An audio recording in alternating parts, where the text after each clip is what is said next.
짝! 냄새나게 어디서 기어와? 이 촌년이 진짜! 그 소리가 호텔 비상구 계단에 울려 퍼졌습니다. 제 고개가 힘없이 돌아갔습니다. 뺨이 불에 댄 것처럼 화끈거렸습니다. 입술이 터져 피가 배어 나왔습니다. 평생 자식을 위해 닳고 다른 이 거친 손이 부어오른 뺨을 감싸주며 덜덜 떨렸습니다. 눈앞에 선 건 제가 뼈 빠지게 키운 아들의 아내였습니다. 32살 며느리가 72살 시어머니의 뺨을 올려붙인 겁니다. 그것도 제 아들이 보는 앞에서요. 며느리는 도끼 어린 눈으로 저를 내려다보며 입을 열었습니다. 그 말이 뺨보다 더 아팠습니다. 저는 그 자리에 얼어붙었습니다. 며느리는 거기서 멈추지 않았습니다. 제 옷깃을 잡아 끌며 비상구 문 쪽으로 밀어붙였습니다. 내 동생 결혼식이야. 너 같은 거렁뱅이. 노인네가 올 자리 아니라고 당장 꺼져. 제 아들은 제가 새벽마다 국밥 팔아 대학 보내고 유학 보내고 결혼까지 시킨 그 아들은 뒤에 서서 고개를 돌리고 있었습니다. 엄마의 피 묻은 입술을 보고도 한마디 말이 없었습니다. 그 순간 저는 깨달았습니다. 내가 키운 건 자식이 아니라 괴물이었다는 것을, 내가 참고 산 건 미덕이 아니라 병이었다는 것을, 그래, 냄새나는 촌년이 누군지, 이 호텔의 진짜 주인이 누구인지 오늘 똑똑히 가르쳐 주겠습니다. 이 영상이 마음에 드신다면 구독과 좋아요 부탁드립니다. 항상 건강하시고 행복하세요. 안녕하세요. 저는 72살 이옥분입니다. 지금부터 제가 들려드릴 이야기는 평생을 자식에게 바친 어미가 어떻게 복수의 칼을 들게 되었는지에 관한 이야기입니다. 세상 사람들은 저를 경기도 외곽에서 텃밭이나 가꾸는 힘없는 노인으로 알고 있습니다. 며느리도 사돈도 심지어 제 아들까지도 그렇게 믿고 있습니다. 하지만 그들이 모르는 사실이 하나 있습니다. 저는 자산 1,500억 원 규모의 진수성찬 그룹 회장입니다. 전국에 12개의 호텔을 소유한 오너입니다. 제가 왜 이런 거짓말을 하며 살아왔는지 그 이야기를 들려드리겠습니다. 경기도 외곽의 허름한 농가 주택. 그곳이 제가 10년째 숨어 살고 있는 곳입니다. 매일 새벽 첫 딸기 울기도 전에 일어납니다. 흙 묻은 몸빼 바지를 입고 늘어난 티셔츠를 걸치고 텃밭으로 향합니다. 상추잎에 맺힌 이슬을 털어내고 고추겨순을 따내고 토마토 지지대를 다시 세웁니다. 영락없는 시골 할머니의 모습입니다. 동네 사람들은 저를 옥분이 할매라고 부릅니다. 가끔 시래기 한 봉지 나눠주면 고맙다며 허리를 굽히는 그런 평범한 노인으로 알고 있습니다. 하지만 텃밭일이 끝나면 저는 다른 사람이 됩니다. 낡은 앞치마 주머니 속에서 최신형 스마트폰을 꺼냅니다. 화면에 뜨는 건 주가 그래프와 결제 문서들입니다. 저는 구수한 사투리를 버리고 날카로운 표준어로 전화를 겁니다. 최상무, 이번 리모델링 자재 단가표 다시 가져와요. 3%가 비어요. 전화를 끊으면 다시 시골 노인으로 돌아갑니다.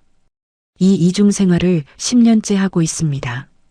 왜 이런 거짓말을 시작했는지 지금도 가끔 스스로에게 묻습니다. 10년 전의 일입니다. 제 사업이 급성장하던 시기였습니다. 전국에 호텔 체인을 세우고 식자재 유통까지 손을 뻗었습니다. 돈이 물 밀려오듯 들어왔습니다. 하지만 그 돈이 제 아들을 망치고 있다는 걸 깨달았습니다. 아들 민준이는 대학에서 공부는 뒷전이고 고급 외제차를 끌고 다니며 유흥에 빠져 있었습니다. 친구들에게 수천만 원씩 쏘고 해외여행은 1등석만 고집했습니다. 엄마가 부자니까 내 인생은 편할 거라는 착각에 젖어 있었습니다. 저는 결심했습니다. 아들을 강하게 키우려면 시련을 줘야 한다고. 그래서 거짓말을 꾸몄습니다. 사업이 망했다. 빚쟁이에게 쫓기고 있다. 시골로 숨어야 한다. 그 거짓말을 믿은 아들은 처음엔 하늘이 무너지는 표정을 지었습니다. 하지만 곧 적응했습니다. 처가의 도움을 받으며 살기 시작했습니다. 저는 아들이 자수성가하길 바랐지만 아들은 다른 길을 택한 겁니다. 장인의 회사에 들어가 월급을 받고 처가 돈으로 아파트를 사고 점점 저와 멀어졌습니다. 그 사이 며느리가 들어왔습니다. 박세연이라는 이름의 32살 여자입니다. 처음 봤을 때부터 불길한 예감이 들었습니다. 눈빛이 차가웠습니다. 저를 훑어보는 시선에 경멸이 담겨 있었습니다. 아들이 저를 가난한 시골 노인이라고 소개했으니 며느리는 당연히 저를 무시했습니다. 하지만 그 무시가 이 정도일 줄은 몰랐습니다. 며느리는 결혼 초부터 시어머니를 짐짝 취급했습니다. 명절에 내려오라는 연락도 없었습니다. 혹시 제가 먼저 연락하면 귀찮다는 듯이 전화를 끊었습니다. 아들의 전화번호로 걸어도 마찬가지였습니다. 민준이는 언제나 처가 눈치를 보느라 바빴습니다. 엄마, 나중에 연락할게요. 그 말만 되풀이했습니다. 저는 그래도 참았습니다. 아들이 자리를 잡을 때까지 조금만 더 참자. 그렇게 10년을 버텼습니다. 그런데 그날 며느리에게서 전화가 왔습니다. 보통은 전화조차 하지 않는 며느리가 먼저 연락을 한 겁니다. 저는 반가운 마음에 전화를 받았습니다. 하지만 며느리의 목소리는 싸늘했습니다. 어머님, 이번 주말 제 동생 결혼식인 거 아시죠? 오지 마세요. 저는 순간 귀를 의심했습니다. 사돈 총각의 결혼식입니다. 시어머니가 가는 게 당연한 자리입니다. 하지만 며느리는 단호했습니다. 수준 안 맞으니까요. 그쪽에서 오시면 저희가 창피해요. 저는 말문이 막혔습니다. 그래도 어떻게든 말을 꺼내보려 했습니다. 그래도 사돈 경사인디 어떻게. 하지만 며느리는 제 말을 끊었습니다. 아, 냄새난다고요. 계좌로 돈이나 보내세요. 끊어요. 뚝 전화가 끊겼습니다. 저는 한참을 멍하니 하늘을 바라봤습니다. 가슴 한구석이 텅 비어버린 것 같았습니다. 그 결혼식이 열리는 호텔이 어디인지 아십니까? 제 호텔입니다. 제가 20년 전에 땅을 사고 설계를 지휘하고 직원 한 명 한 명을 면접 봐서 뽑은 제 손으로 세운 호텔입니다. 그런데 그 호텔의 주인인 제가 오지 말라는 통보를 받은 겁니다. 그것도 시골에서 텃밭이나 가꾸는 가난한 노인 취급을 당하면서요. 저는 그 순간 무언가가 끊어지는 소리를 들었습니다.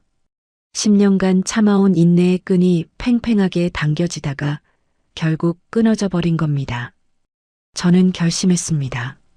이번만큼은 가만히 있지 않겠다고. 내 눈으로 직접 확인하겠다고. 그들이 내 호텔에서 어떻게 굴고 있는지 두 눈으로 똑똑히 보겠다고. 다음 날 아침 최상무가 흙먼지 날리는 시골길을 달려왔습니다. 검은색 고급 세단이 농가주택 앞에 멈췄습니다. 최상무는 제 그룹의 2인자입니다. 호텔 총지배인이자 제 오른팔입니다. 그는 서류 가방을 들고 툇마루로 올라왔습니다.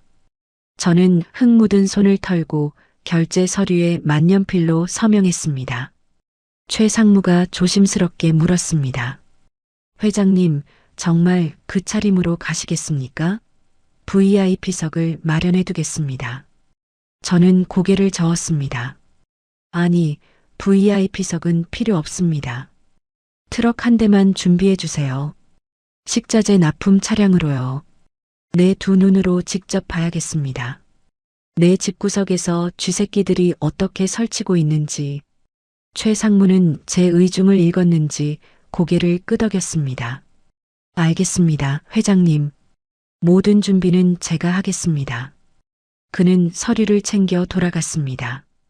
저는 혼자 남아 아들에게 전화를 걸었습니다.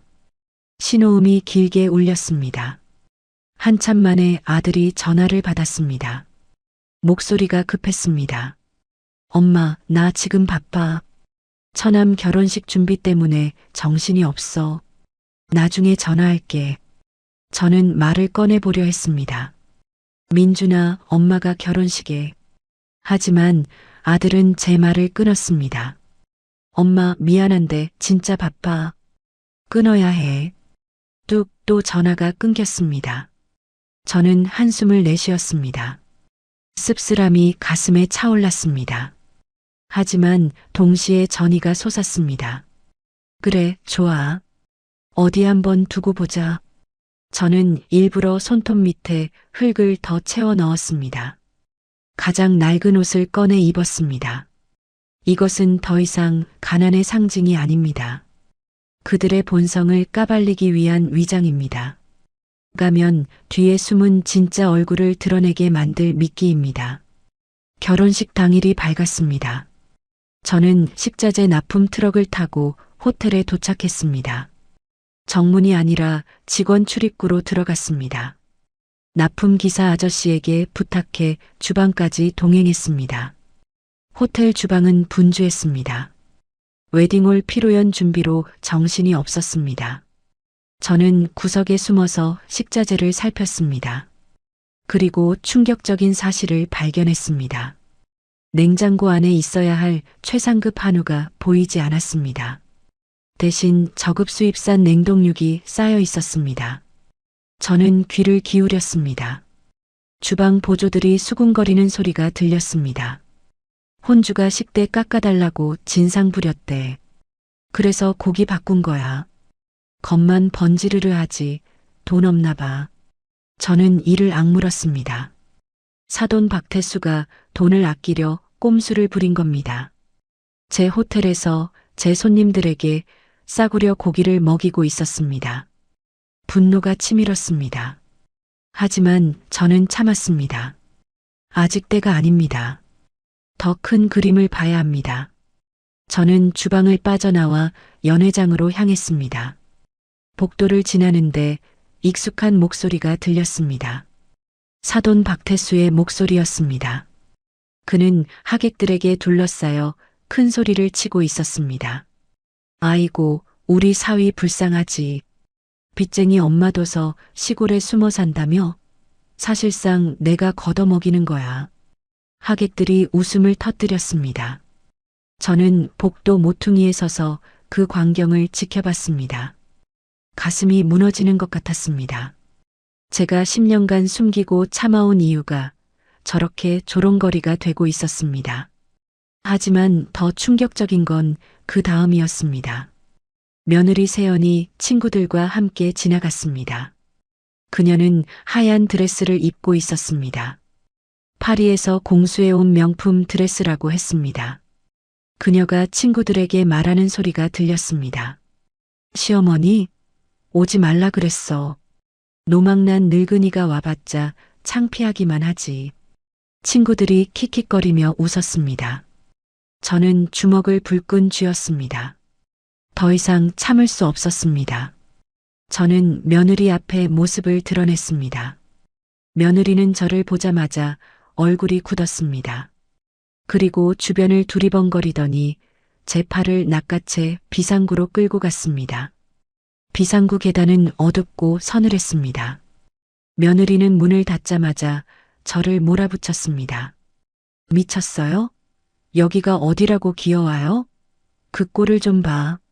저는 낮지만 단호한 목소리로 대답했습니다. 내 아들 처남 결혼식입니다. 시어머니가 오는 게 당연하지 않습니까? 며느리는 비웃음을 흘렸습니다. 당연해? 지금 그 꼴로 흙 묻은 손톱 좀 봐요. 역겨워서 어떻게 같은 공간에 있어요? 저는 한마디 더 했습니다. 그리고 내 건물 내가 다니는데 내 허락 필요 없습니다. 며느리의 눈이 커졌습니다. 뭐, 내 건물? 노망이 나도 단단히 났네. 돈 뜯어내러 온 거지? 그 순간 며느리의 손이 올라왔습니다. 저는 피하지 않았습니다. 짝 하는 소리가 비상구에 울려 퍼졌습니다. 뺨이 불에 댄 것처럼 화끈거렸습니다. 입술이 터져 피가 흘렀습니다. 저는 고개가 돌아간 채로 멈춰섰습니다. 며느리는 거기서 멈추지 않았습니다. 저를 밀어붙이며 소리쳤습니다. 당장 꺼져. 내가 여기 있으면 내 동생 결혼식 망친다고. 알아들어? 그때 비상구 문이 열렸습니다. 아들 민준이 헐레벌떡 뛰어들어왔습니다. 저는 아들을 바라봤습니다. 피 묻은 입술로 부어오른 뺨으로 아들의 눈을 똑바로 봤습니다. 아들은 제 얼굴을 보고 멈칫했습니다. 하지만 그의 입에서 나온 말은 제 가슴에 비수를 꽂았습니다. 엄마, 제발 나가 계세요. 장인어른 아시면 난리 나요. 저는 아들의 눈을 바라봤습니다. 그 눈에는 걱정도, 분노도, 미안함도 없었습니다. 오직 두려움만 있었습니다. 처가에 들킬까봐 두려워하는 비겁한 눈빛이었습니다. 저는 그 순간 깨달았습니다. 제가 10년간 기다려온 아들은 이미 제 곁을 떠난 지 오래라는 것을. 며느리는 승리자의 미소를 지었습니다. 아들은 고개를 돌려 벽을 바라봤습니다. 저는 홀로 비상구 계단에 서 있었습니다. 뺨은 불타오르고 가슴은 얼음처럼 차가웠습니다. 하지만 저는 울지 않았습니다. 대신 결심했습니다. 이제 엄마로서의 마지막 배려도 끝났습니다. 이제는 회장으로서 심판할 시간입니다. 저는 눈물 대신 피를 닦았습니다. 주머니에서 스마트폰을 꺼내 최 상무에게 문자를 보냈습니다. 준비해 시작한다. 최 상무에게서 곧바로 답장이 왔습니다. 알겠습니다, 회장님. 모든 것이 준비되어 있습니다. 저는 비상구 계단을 올라가 로비로 향했습니다. 결혼식은 한창이었습니다. 하객들이 웃고 떠들고 있었습니다. 사돈 박태수가 중앙에 서서 축사를 하고 있었습니다. 며느리 세연은 친구들과 함께 샴페인을 마시고 있었습니다. 아무도 저를 알아보지 못했습니다. 흙 묻은 몸빼 바지를 입은 시골 노인은 그들의 눈에 들어오지 않았습니다. 저는 로비 한 구석에 서서 그들을 바라봤습니다. 제 호텔에서 제 돈으로 빌려준 자금으로 제 아들을 기죽이며 파티를 벌이고 있었습니다. 저는 조용히 미소를 지었습니다. 곧 모든 것이 바뀔 겁니다.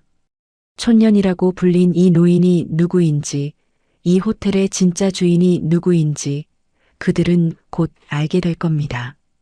저는 로비를 가로질러 걸어갔습니다. 며느리가 저를 발견했습니다.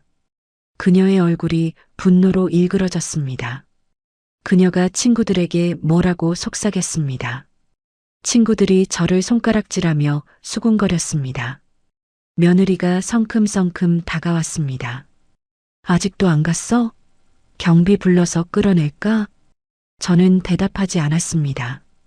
대신 며느리의 눈을 똑바로 바라봤습니다. 며느리는 제 눈빛에서 뭔가 이상한 기운을 느꼈는지 잠시 멈칫했습니다. 하지만 곧 기세등등하게 말을 이었습니다. 시어머니가 이 모양이니 아들이 저 모양이지. 진짜 역겨워. 그때 사돈 박태수가 다가왔습니다. 그는 저를 위아래로 훑어보며 코웃음을 쳤습니다. 아니, 이게 누구야? 시골에서 숨어 살던 사돈이 왜 여기까지 왔어? 돈 뜯어내러 온 거야? 하객들이 웃음을 터뜨렸습니다. 박태수는 보안팀에게 손짓했습니다. 야, 당장 이 거렁뱅이 노인네 끌어내. 경찰 불러. 보안 요원들이 저를 둘러쌌습니다. 모두가 저를 범죄자 취급했습니다. 하객들이 스마트폰을 들고 촬영했습니다. 며느리는 뒤에서 비웃음을 흘렸습니다. 아들은 구석에 서서 고개를 숙이고 있었습니다. 보안팀장이 제 팔을 잡았습니다. 할머니, 나가시죠. 험한 꼴 보지 마시고요. 저는 보안팀장의 얼굴을 바라봤습니다.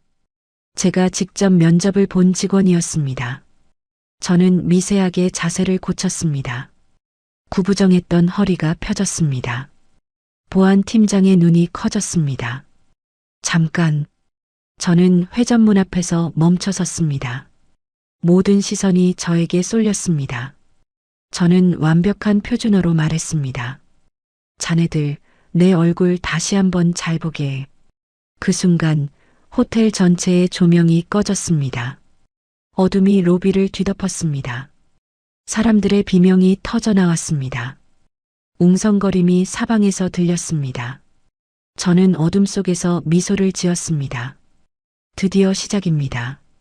촌년이라고 뺨 때린 며느리가 무릎 꿇는 순간이 곧 다가옵니다. 어둠이 로비를 집어삼켰습니다. 비명소리가 사방에서 터져 나왔습니다.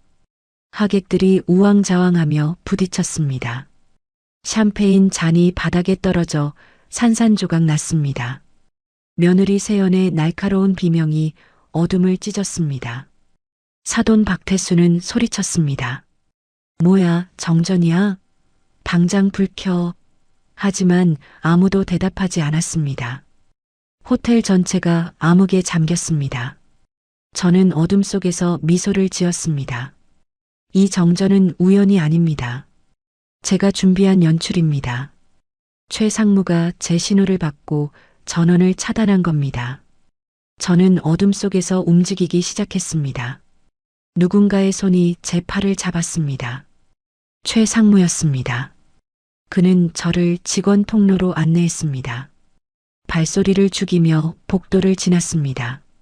엘리베이터는 멈춰 있었지만 비상계단은 열려 있었습니다. 최 상무가 속삭였습니다. 회장님, 이쪽으로 오십시오. 모든 준비가 완료되었습니다. 저는 그를 따라 계단을 올랐습니다. 발걸음이 가벼웠습니다. 심장이 두근거렸지만 두려움 때문이 아니었습니다. 설렘이었습니다. 10년간 참아온 울분을 토해낼 순간이 다가오고 있었습니다. 로비에서는 혼란이 계속되고 있었습니다. 보안팀이 손전등을 켜고 하객들을 진정시키려 했습니다. 하지만 소용없었습니다. 사람들은 불안에 떨었습니다. 휴대폰 불빛이 여기저기서 반짝였습니다. 며느리 세연은 바닥에 주저앉아 울고 있었습니다. 그녀의 명품 드레스에 샴페인이 튀었습니다. 사돈 박태수는 분노에 찬 목소리로 호텔 직원들을 다그치고 있었습니다. 이게 뭐 하는 짓이야? 내 아들 결혼식인데 정전이라니. 하지만 직원들은 묵묵히 자리를 지켰습니다. 그들은 무언가를 기다리는 듯 했습니다. 박태수는 분통을 터뜨렸지만 상황은 그의 뜻대로 되지 않았습니다. 저는 그 모습을 몰래 지켜보고 있었습니다. 직원 통로의 창문을 통해 로비가 내려다 보였습니다. 저는 그들의 당황한 얼굴을 바라보며 마음속으로 되뇌었습니다. 조금만 기다려라. 진짜 놀라움은 이제부터다. 최 상무가 제게 서류 가방을 건넸습니다. 안에는 정장이 들어 있었습니다. 검은색 실크 정장, 진주 목걸이, 그리고 제 신분을 증명할 모든 서류들. 저는 흙 묻은 몸빼 바지를 벗었습니다. 낡은 티셔츠를 벗었습니다. 촐로의 껍질을 벗어던졌습니다. 그리고 새로운 모습으로 다시 태어났습니다. 거울 속에는 1,500억 원 자산가의 위엄이 서린 여인이 있었습니다. 최 상무가 말했습니다. 회장님, 준비되셨습니까? 저는 고개를 끄덕였습니다. 헤어스타일을 올림머리로 바꾸고 진주 목걸이를 걸었습니다. 구부정했던 허리를 꼿꼿이 세웠습니다. 눈빛이 달라졌습니다. 이제 저는 더 이상 시골 할머니가 아닙니다. 진수성찬 그룹의 회장입니다. 이 호텔의 주인입니다. 저는 최 상무에게 지시했습니다. 이제 영상을 틀어라. 그리고 조명을 켜라. 최 상무가 무전기로 명령을 전달했습니다. 잠시 후 로비의 대형 전광판에 불이 들어왔습니다. 어둠 속에서 갑자기 빛이 터지자 사람들이 놀라 고개를 돌렸습니다. 전광판에는 영상이 흘러나오기 시작했습니다. 진수성찬 그룹 창립 20주년 기념 인터뷰 영상이었습니다. 화면 속에는 세련된 정장을 입은 여인이 있었습니다. 그녀는 자신감 넘치는 목소리로 말하고 있었습니다. 저는 무에서 시작해 이 자리까지 왔습니다. 새벽마다 국밥을 팔며 시작한 사업이 이제 전국 12개 호텔을 운영하는 그룹으로 성장했습니다. 화면 속 여인의 얼굴이 클로즈업 되었습니다. 하객들의 입에서 탄식이 터져 나왔습니다. 화면 속 여인은 조금 전 그들이 쫓아내려던 시골 할머니와 같은 얼굴이었습니다. 화면 하단에 자막이 떴습니다. 진수성찬 그룹 회장 이옥분, 자산 총액 1,500억 원. 로비가 술렁였습니다. 하객들이 서로 얼굴을 쳐다봤습니다. 며느리 세연은 바닥에 주저앉은 채 화면을 올려다봤습니다. 그녀의 얼굴이 창백해졌습니다. 사돈 박태수는 입을 벌린 채 굳어버렸습니다. 아들 민주는 벽에 기대어 휘청거렸습니다. 그때 로비의 모든 조명이 한꺼번에 켜졌습니다. 눈부신 빛이 쏟아졌습니다. 그리고 회전문이 천천히 돌아갔습니다. 회전문 너머로 한 여인이 모습을 드러냈습니다. 검은 정장에 진주 목걸이, 올린 머리를 한 당당한 여인. 최상무가 그녀의 뒤를 따랐습니다. 촐로의 모습은 온데간데 없었습니다. 저는 로비 중앙으로 걸어갔습니다. 하이힐 소리가 대리석 바닥에 울려 퍼졌습니다. 모든 시선이 저에게 쏠렸습니다. 저는 사돈 박태수 앞에 멈춰 섰습니다. 그의 얼굴은 흙빛으로 변해 있었습니다. 저는 입을 열었습니다. 불이 꺼져서 놀랐나 보군요. 내 호텔이라 제가 좀 껐습니다. 로비가 정막에 휩싸였습니다. 아무도 말을 하지 못했습니다. 하객들은 숨을 죽이고 상황을 지켜봤습니다. 며느리 세연은 바닥에서 일어나려다가 다시 주저앉았습니다. 그녀의 다리에 힘이 풀린 것 같았습니다. 저는 그녀를 내려다보지 않았습니다. 아직은 때가 아닙니다. 먼저 처리해야 할 사람이 있습니다. 저는 서류 봉투를 꺼내 박태수 앞에 던졌습니다. 서류들이 바닥에 흩어졌습니다. 박태수는 떨리는 손으로 서류를 집어들었습니다. 그의 얼굴이 더욱 창백해졌습니다. 서류에는 그가 빌려간 모든 돈의 내역이 적혀 있었습니다. 투자금 사채, 이자 연체 내역. 그 모든 돈의 출처가 제 투자회사였습니다. 저는 말했습니다. 사돈어른, 아니 박태수 씨, 제 투자회사에서 빌려간 50억, 이자가 6개월째 밀리셨더군요. 박태수의 입술이 바들바들 떨렸습니다. 그는 말을 잇지 못했습니다. 하객들이 수군거리기 시작했습니다. 저 사람이 빚이 있었어? 건설사 사장이라며? 뭐야, 빈껍데기였던 거야? 박태수의 체면이 바닥에 떨어지고 있었습니다. 저는 거기서 멈추지 않았습니다. 최상무에게 손짓했습니다. 최상무가 또 다른 화면을 전광판에 띄웠습니다. 주방에서 촬영한 CCTV 영상이었습니다. 화면에는 최상급 한우 대신 수입산 냉동육이 쌓여 있는 모습이 보였습니다.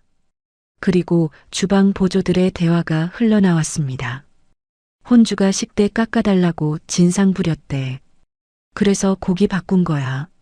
로비가 술렁였습니다. 하객들이 서로 얼굴을 쳐다봤습니다. 우리가 먹은 게 가짜 한우였단 말이야? 박태수가 돈 아끼려고 속인 거야? 박태수의 얼굴이 시뻘겋게 달아올랐습니다. 그는 변명하려 했지만 증거 앞에서 할 말이 없었습니다.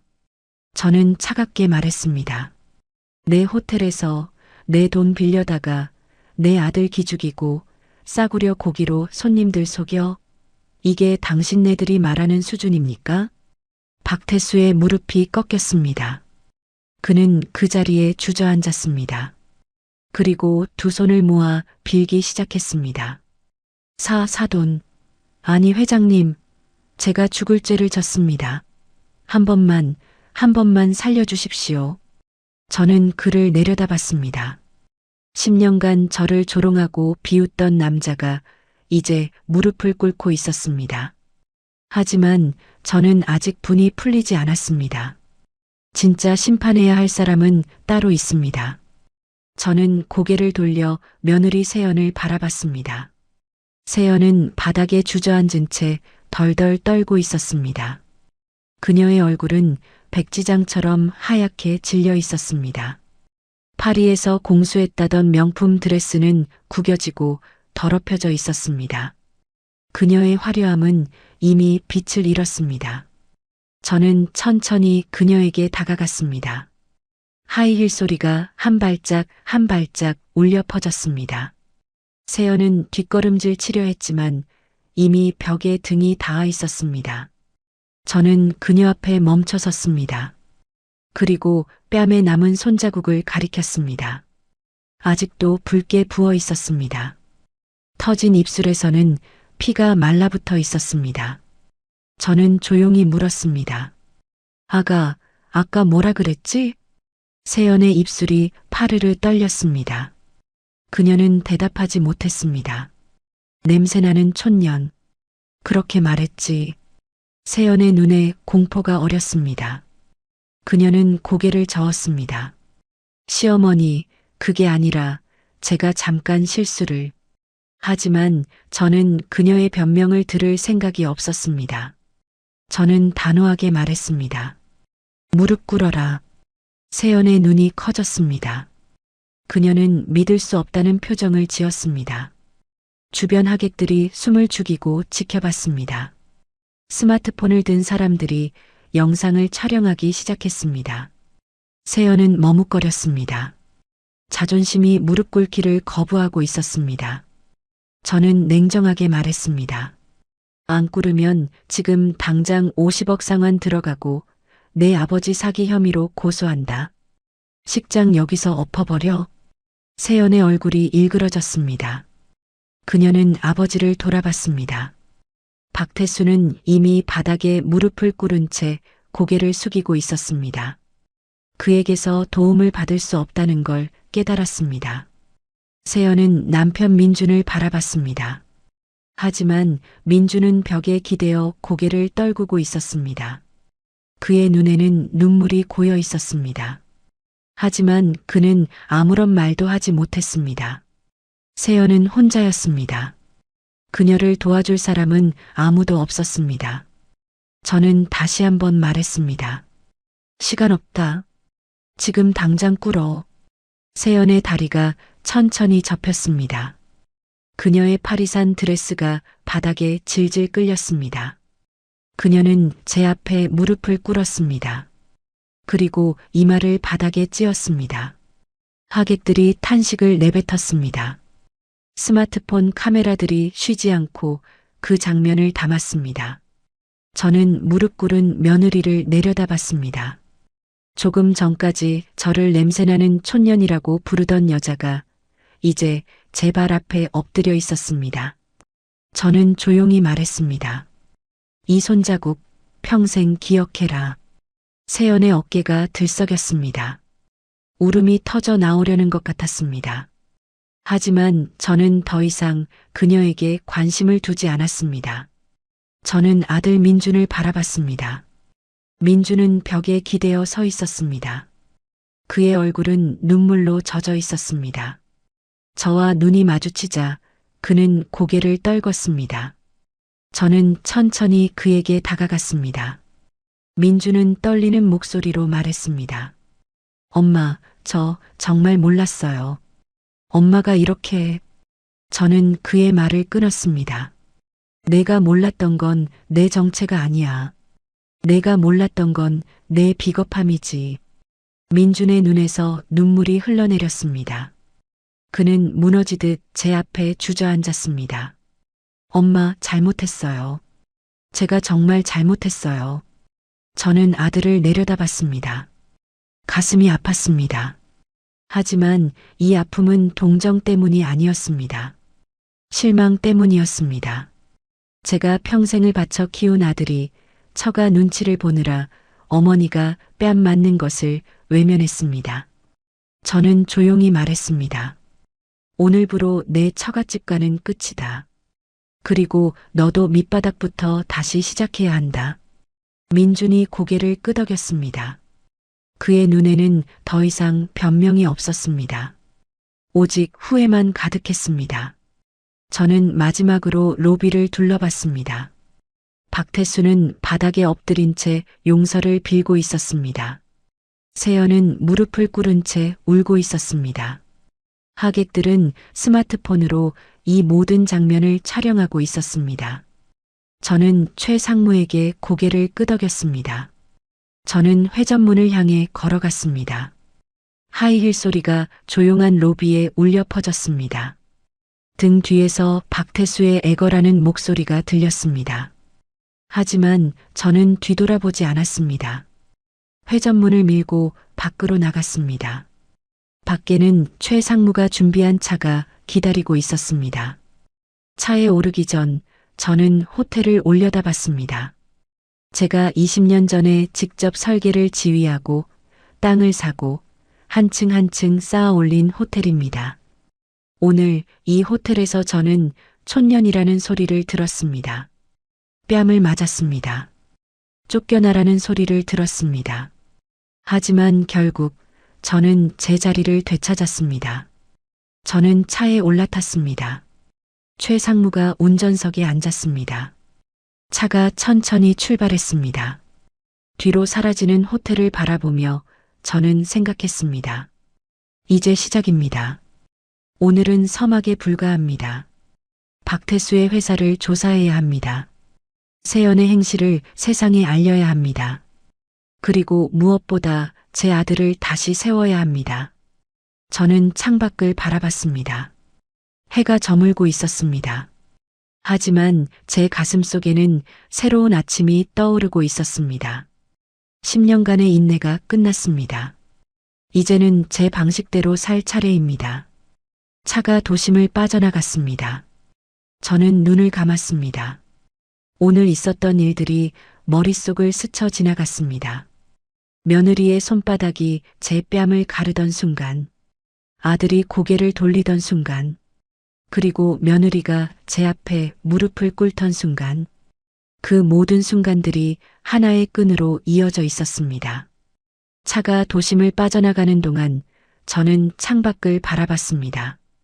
어둠이 내려앉은 거리에 가로등 불빛이 줄지어 흘러갔습니다. 하지만 제 마음속은 오히려 환하게 밝아오고 있었습니다. 10년간 억눌러왔던 울분이 비로소 터져나온 것 같았습니다. 그러나 이것은 끝이 아니었습니다. 시작에 불과했습니다. 최 상무가 조심스럽게 입을 열었습니다. 회장님, 호텔 로비에서 촬영된 영상이 이미 인터넷에 퍼지고 있습니다. 저는 고개를 끄덕였습니다. 예상했던 일입니다. 하객들이 스마트폰으로 촬영하는 것을 분명히 봤습니다. 세연이 제 앞에 무릎 꿇는 장면, 박태수가 용서를 비는 장면, 그 모든 것이 세상에 공개될 겁니다. 저는 최 상무에게 지시했습니다. 박태수 건설사의 재정 상태를 다시 점검해 주세요. 그리고 50억 원 채권 회수 절차를 시작하세요. 최 상무가 알겠습니다. 하고 대답했습니다. 저는 다시 창밖을 바라봤습니다. 이제 본격적인 정리가 시작됩니다. 그날 밤 저는 경기도 외곽의 농가주택으로 돌아가지 않았습니다. 대신 서울 시내의 그룹 본사 건물로 향했습니다. 그곳에 제 집무실이 있습니다. 10년간 최 상무가 관리해온 공간이지만 오늘부터는 제가 직접 사용할 겁니다. 엘리베이터를 타고 최상층으로 올라갔습니다. 통유리 너머로 서울의 야경이 펼쳐졌습니다. 반짝이는 불빛들이 마치 보석처럼 빛났습니다. 저는 책상에 앉아 서류들을 펼쳤습니다. 박태수에게 빌려준 50억 원의 내역서였습니다. 그는 건설 사업 자금이 필요하다며 손을 내밀었습니다. 물론 저는 정체를 숨기고 투자회사 명의로 돈을 빌려줬습니다. 박태수는 제가 그 투자회사의 실소유주인 줄 꿈에도 몰랐습니다. 그는 시골에서 텃밭이나 가꾸는 가난한 사돈으로만 저를 알고 있었으니까요. 서류를 넘기며 저는 박태수의 재정 상태를 확인했습니다. 상황은 제가 생각했던 것보다 심각했습니다. 그의 건설사는 이미 적자에 허덕이고 있었습니다. 여러 곳에서 돈을 끌어다 쓴 흔적이 역력했습니다. 이자조차 제때 갚지 못하고 있었습니다. 겉으로는 부자인 척했지만 속은 완전히 골마 있었습니다. 저는 쓴웃음을 지었습니다. 이런 집안에 제 아들을 맡겨뒀다니. 제가 너무 오래 숨어 살았습니다. 너무 오래 지켜보기만 했습니다. 이제는 직접 나설 때입니다.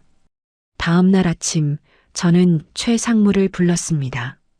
그에게 여러 가지 지시를 내렸습니다. 우선 박태수 건설사에 대한 채권 회수를 공식적으로 통보하라. 기한 내 상환하지 못하면 법적 조치를 취하겠다고 알려라. 최 상무가 고개를 끄덕이며 메모했습니다.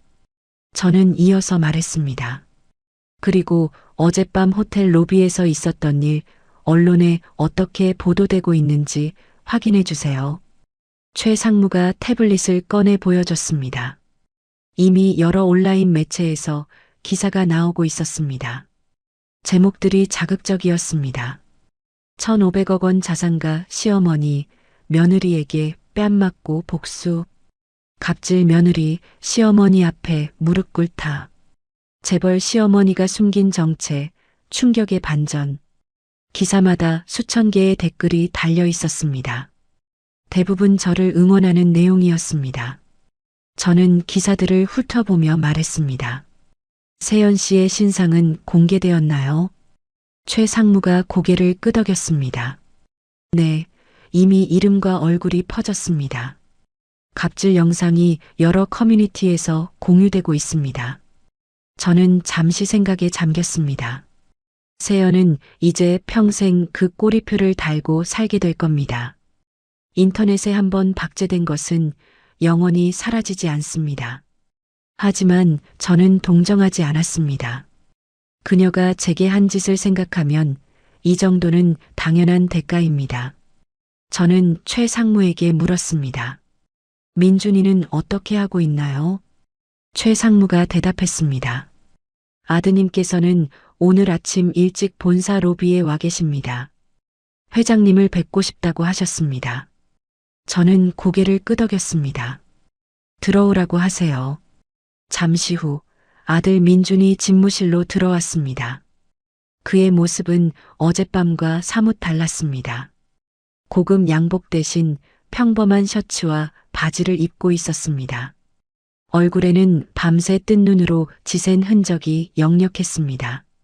눈이 충혈되어 있었고 볼은 푹 꺼져 있었습니다. 그는 제 앞에 서서 한참을 말없이 서 있었습니다. 저는 먼저 입을 열지 않았습니다. 그가 먼저 말하기를 기다렸습니다. 민준이 떨리는 목소리로 말했습니다. 엄마, 저 이혼하기로 했어요. 저는 표정을 바꾸지 않았습니다. 그래서요, 하고 짧게 대답했습니다. 민준이 고개를 떨궜습니다. 세연이랑 처갓집이랑 완전히 정리할 거예요. 이혼 서류는 오늘 중으로 제출합니다. 저는 잠시 침묵했습니다. 그리고 물었습니다. 내가 원해서 하는 거야? 아니면 상황이 그렇게 만든 거야? 민준이 고개를 들었습니다. 그의 눈에 눈물이 고여 있었습니다. 솔직히 말씀드릴게요. 처음엔 어쩔 수 없어서였어요. 장인어른 회사가 무너지고 세연이 영상이 퍼지고 더 이상 같이 있으면 저도 끝장이라고 생각했어요. 저는 가만히 그를 바라봤습니다. 민준이 말을 이었습니다. 그런데 어젯밤 집에 가서 계속 생각했어요. 엄마가 뺨 맞을 때 제가 뭘 했지. 저는 그냥 서 있었어요. 아무것도 안 했어요. 엄마 편을 들기는커녕 장인어른 눈치만 봤어요. 민준의 목소리가 점점 떨렸습니다. 저 정말 한심해요. 이런 사람이 남편 자격도 없고 아들 자격도 없어요. 저는 한숨을 내쉬었습니다. 오랫동안 듣고 싶었던 말이었습니다. 하지만 막상 들으니 기쁘기보다 쓸쓸했습니다. 제 아들이 이렇게까지 무너져야 깨달음을 얻다니. 저는 말했습니다.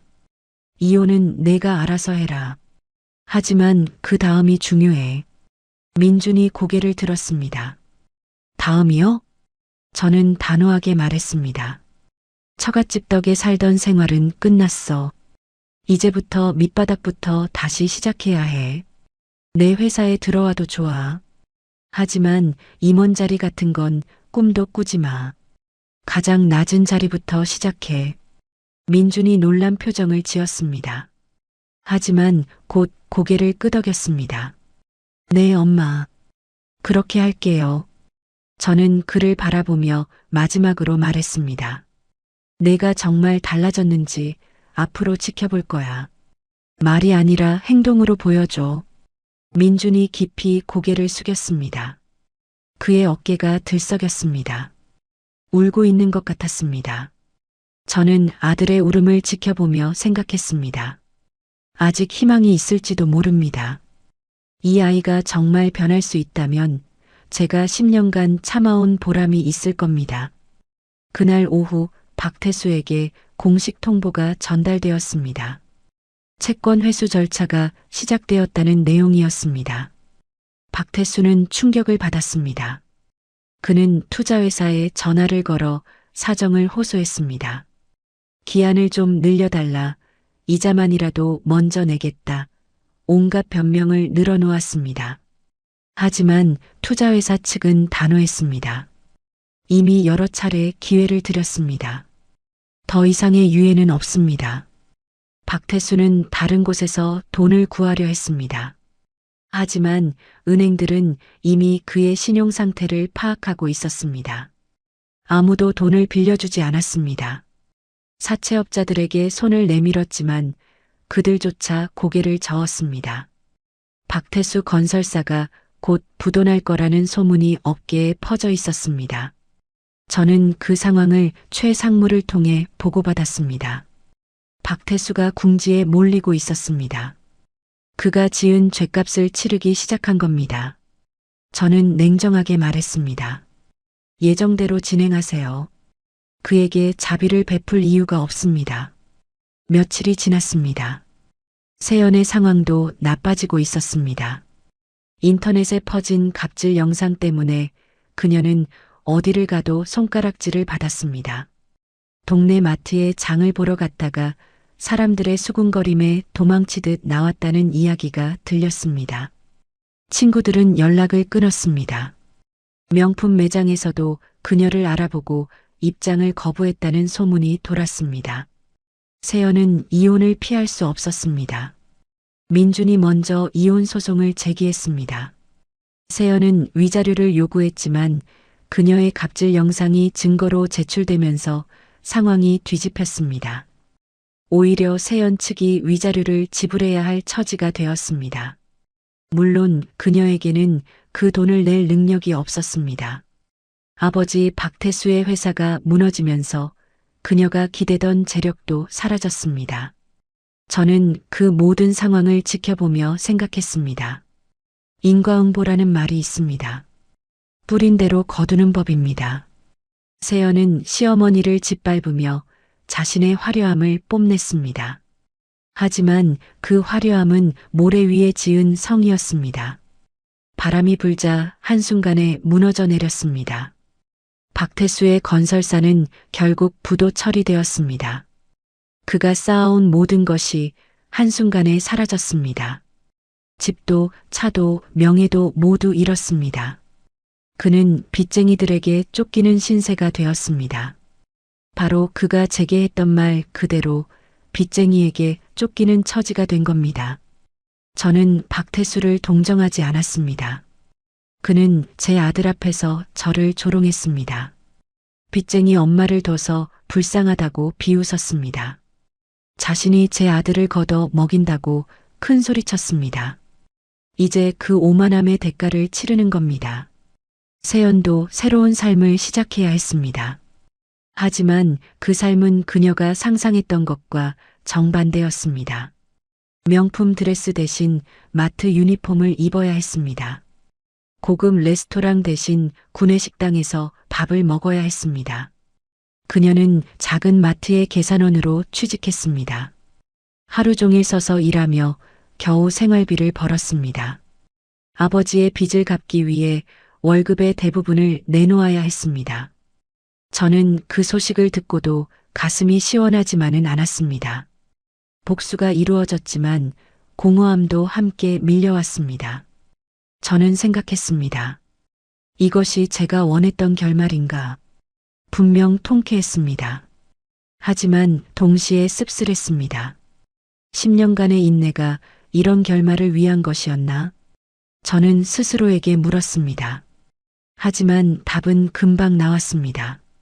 제가 원했던 것은 복수가 아니었습니다. 제가 진정 원했던 것은 제 아들이 제대로 된 사람이 되는 것이었습니다. 저는 민준을 바라봤습니다. 그는 약속대로 제 그룹의 가장 낮은 자리에서 일을 시작했습니다. 호텔 주방에 보조로 들어갔습니다. 설거지를 하고 식자재를 나르고 바닥을 닦았습니다. 처음에는 서툴렀습니다. 실수도 많았습니다. 하지만 그는 포기하지 않았습니다. 저는 몰래 그의 모습을 지켜봤습니다. 새벽에 출근해서 밤늦게까지 일하는 아들의 모습을, 손에 물집이 잡히고 허리가 아파 절뚝거리면서도 묵묵히 일하는 모습을, 저는 그 모습을 보며 조금씩 마음이 풀렸습니다. 이 아이가 변하고 있습니다. 진짜로 변하고 있습니다. 여러 달이 지났습니다. 계절이 바뀌었습니다. 저는 다시 경기도 외곽의 농가주택으로 돌아왔습니다. 하지만 이번에는 숨어 사는 게 아니었습니다. 그냥 이곳이 편해서 온 겁니다. 텃밭의 흙을 만지며 마음을 가라앉혔습니다. 새벽 공기를 마시며 하루를 시작했습니다. 어느 날 민준이 찾아왔습니다. 양평의 시골길을 달려온 그는 손에 장바구니를 들고 있었습니다. 안에는 된장과 고추장, 그리고 여러 식재료가 들어 있었습니다. 그가 말했습니다. 엄마, 오늘 제가 밥 해드릴게요. 저는 놀랐습니다. 이 아이가 요리를 할 줄 안다니. 민주는 서툴지만 정성스럽게 된장찌개를 끓였습니다. 두부를 넣고 호박을 썰어 넣고 파를 송송 썰어 넣었습니다. 냄비에서 보글보글 소리가 났습니다. 구수한 냄새가 부엌에 가득 찼습니다. 저는 상을 차린 민준을 바라봤습니다. 불과 몇 달 전만 해도 처갓집 눈치만 보던 비겁한 아들이었습니다. 엄마가 맞아도 외면하던 못난 자식이었습니다. 하지만 지금 제 앞에 있는 사람은 달랐습니다. 손에 물집 자국이 남아있고 얼굴이 햇볕에 그을려 있었습니다. 하지만 눈빛은 맑았습니다. 민준이 국자로 찌개를 떠서 제 앞에 놓았습니다. 엄마, 간 좀 봐주세요. 저는 숟가락을 들어 국물을 맛봤습니다. 조금 짰습니다. 하지만 저는 미소를 지었습니다. 짜다. 그래도 먹을 만하네. 민준이 멋쩍게 웃었습니다. 저도 함께 웃었습니다. 그 순간 오랫동안 얼어있던 무언가가 녹아내리는 것을 느꼈습니다. 우리 모자는 마주 앉아 된장찌개를 먹었습니다. 말은 많이 하지 않았습니다. 하지만 그 침묵이 불편하지 않았습니다. 오히려 편안했습니다. 밥을 먹고 나서 저는 툇마루에 앉아 하늘을 바라봤습니다. 해가 저물고 있었습니다. 저녁놀이 하늘을 붉게 물들이고 있었습니다. 민준이 제 옆에 앉았습니다. 우리는 나란히 앉아 노을을 바라봤습니다. 민준이 조용히 말했습니다. 엄마, 앞으로 잘할게요. 이번엔 진짜로. 저는 아들의 어깨를 가만히 두드렸습니다. 아무 말도 하지 않았습니다. 하지만 그것으로 충분했습니다. 제가 10년간 기다려온 것은 바로 이 순간이었습니다. 아들이 진정으로 변하는 것, 스스로 일어서는 것. 저는 그것을 보고 싶었습니다. 저는 생각했습니다. 진짜 힘은 큰 소리에서 나오는 게 아닙니다. 참고 견뎌온 시간에서 나옵니다. 부모의 사랑을 얕보지 마세요. 그 사랑은 때로는 인내가 되고, 때로는 심판이 되고, 마지막에는 용서가 됩니다. 해가 완전히 저물었습니다. 어둠이 내려앉았지만 제 마음은 밝았습니다. 저는 72해를 살았습니다. 그중 10년을 숨어 살았습니다. 가난한 시골 노인인 척하며 자식의 변화를 기다렸습니다. 그 기다림은 고통스러웠습니다. 무시당하고 조롱받고 뺨까지 맞았습니다. 하지만 그 모든 것이 오늘을 위한 준비였습니다. 이제 저는 더 이상 숨지 않습니다. 제 모습 그대로 살아갑니다. 1,500억 원 자산가로서가 아니라 한 아들의 어머니로서 흙 묻은 손을 부끄러워하지 않습니다. 이 손은 평생을 일해온 훈장이니까요. 저는 이 시골집에서 남은 인생을 보낼 겁니다. 텃밭을 가꾸고 하늘을 바라보며 살 겁니다. 그리고 가끔 아들이 끓여주는 된장찌개를 먹을 겁니다. 촌년이라고 뺨 때린 며느리. 그녀는 이제 자신의 선택의 대가를 치르고 있습니다. 저를 조롱했던 사돈. 그도 무너진 삶 속에서 허우적대고 있습니다. 하지만 저는 더 이상 그들에게 관심을 두지 않습니다. 제 앞에는 새로운 시작이 기다리고 있습니다. 아들과 함께하는 새로운 날들이 기다리고 있습니다.